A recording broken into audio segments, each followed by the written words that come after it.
All right, well, thank you very much. I'm delighted to be here. My research explores the emotional and behavioral consequences of conflict. And let me start by telling you a brief story that illustrates how aggressive communication can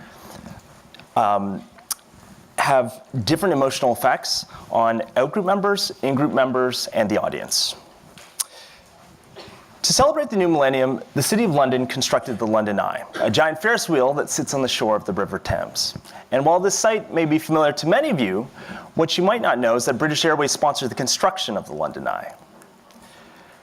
In the final stages of construction, as workers attempted to erect the London Eye into place, they encountered some technical difficulties. Richard Branson, the founder of Virgin Atlantic Airways, decided to capitalize on the misfortune of one of its key competitors and broadcasted a message intended to humiliate British Airways, or BA. He had Virgin Atlantic arrange a blimp to fly over the construction site of the London Eye with a giant banner that read, "BA can't get it up." This public insult certainly elicited anger in the out-group members, British Airways employees. It elicited pride among the in-group, which were the Virgin Atlantic employees. And it irritated the British audience, but it entertained a global audience. So this form of aggressive communication in competition is called trash talking, which is competitive incivility. And today I'm going to share with you some research that shows or explores the emotional consequences of incivility.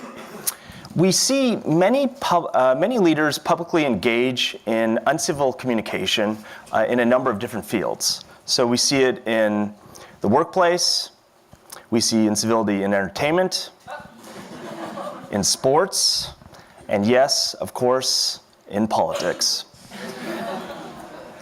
Much more now.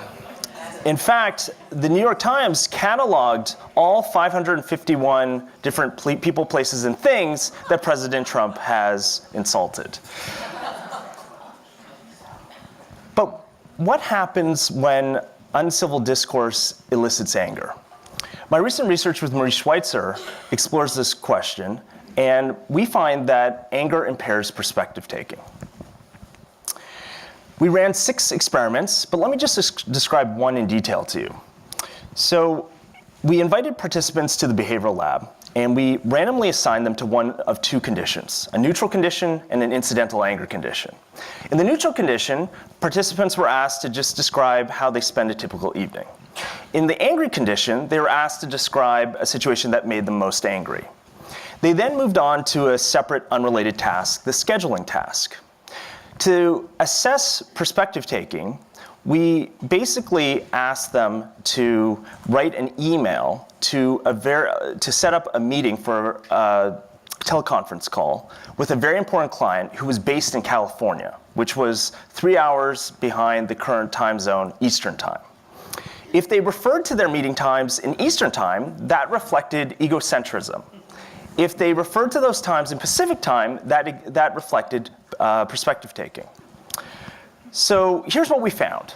72% of the participants in the neutral condition exhibited perspective taking, whereas only 52% of the participants in the anger condition exhibited perspective taking. So anger harms perspective taking. Angry individuals struggle to take on other viewpoints because they experience higher levels of arousal, which interferes with their cognitive functioning. These findings offer an important insight into how angry individuals become entrenched in their egocentric views and how small disagreements may spiral into conflict. So what does this mean for you?